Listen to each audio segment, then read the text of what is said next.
Hello everyone, welcome to my YouTube channel. तर आज मी घेऊन आली आहे दह्याची चटणी. माझ्या घरी भरपूर दही आणलं होतं, तर मग मी ठरवलं की चला आज आपण दह्याची चटणी बनवू. सगळ्यात आधी मी इथे चणा डाळ भिजू टाकली आहे. अर्धा वाटी चणा डाळ घेतली, ती भिजू टाकली जवळपास 3 ते 4 तासासाठी. किंवा तुम्हाला जर इन्स्टंट दह्याची चटणी बनवायची असेल तर तुम्ही ती डाळ गरम पाण्यामध्ये भिजू टाका, जेणेकरून ती अर्ध्या 1 तासामध्ये रेडी होईल. तर मग मी त्यासाठी लागणारं कढीपत्ता, मिरची, कांदा, टोमॅटो हे सगळं चिरून घेतलं आहे. बारीक बारीक छान चिरून घ्यायचं. ते आपल्याला फोडणीमध्ये घालण्यात उपयोगी पडणार आहे. तर मी इथे छान बारीक सगळं चिरून घेतलेलं आहे.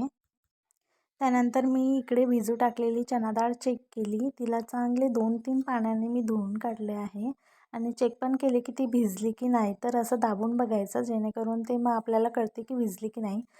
त्यानंतर मी सगळी डाळ ही मिक्सरच्या भांड्यामध्ये काढून घेतलेली आहे.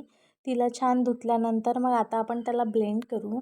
सो आपल्याला इथे जास्त बारीक डाळ नको आहे, तर आपण इथे जाडसरच ठेवूया.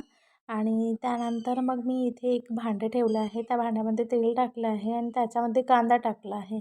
कांदा आपल्याला हलकासाच होऊ द्यायचा आहे, एकदम आपल्याला रेडिश नाही होऊ द्यायचा आहे. त्यानंतर मी त्यामध्ये मोहरी ॲड केली, सोबतच कढीपत्ता, मिरची आणि टोमॅटो हे पण टाकून दिलेलं आहे. तर त्याला पण थोडं किंचितसं होऊ द्यायचं.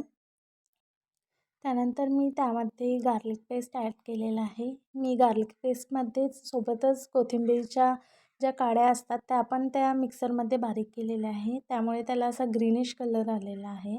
त्यानंतर मी रेड चिली पावडर ॲड केलं आहे, सॉल्ट ॲड केलं आहे, टर्मरिक पावडर ॲड केलं आहे आणि सोबतच मी थोडा धनिया पावडर टाकला आहे. याला सगळ्याला मिक्स करून घ्यायचं आणि त्यानंतर जे आपण मिक्सरमधून ब्लेंड केलेलं बॅटर होतं ते आपण याच्यामध्ये घालूया.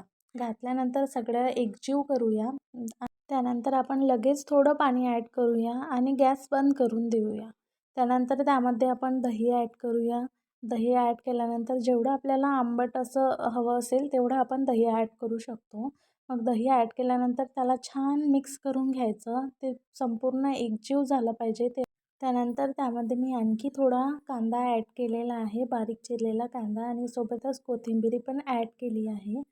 आणि सोबतच थोडी साखर पण टाकली आहे आणि वरतून पुन्हा पाणी टाकले. आता तुम्ही पुन्हा गॅस ऑन करून किंचितसं 1 मिनिट शिजू द्यायचं आणि मग बंद करायचं. सोबतच मी मग इकडे एक चपाती बनवली आहे. ती छान लाटून घेतली आहे. तिला तेल लावलं, वरतून पीठ घातलं आहे आणि छान अशी चपाती लाटून घेतली आहे. इथे शिजल्यानंतर पण वरतून छान तेल घातलेलं आहे आणि एकदम क्रिस्पी अशी मी चपाती तयार केली. जेव्हा कधी पण तुमची इच्छा भाजी खायची नसेल, त्या दिवशी तुम्ही ही चटणी नक्कीच बनवून बघा. ही जवळपास आपण 2 ते 3 दिवस फ्रीजमध्ये ठेवू शकतो आणि ती एकदम चांगली राहते. तर तुम्ही ही रेसिपी नक्कीच ट्राय करा आणि लाईक, शेअर आणि सबस्क्राईब करा.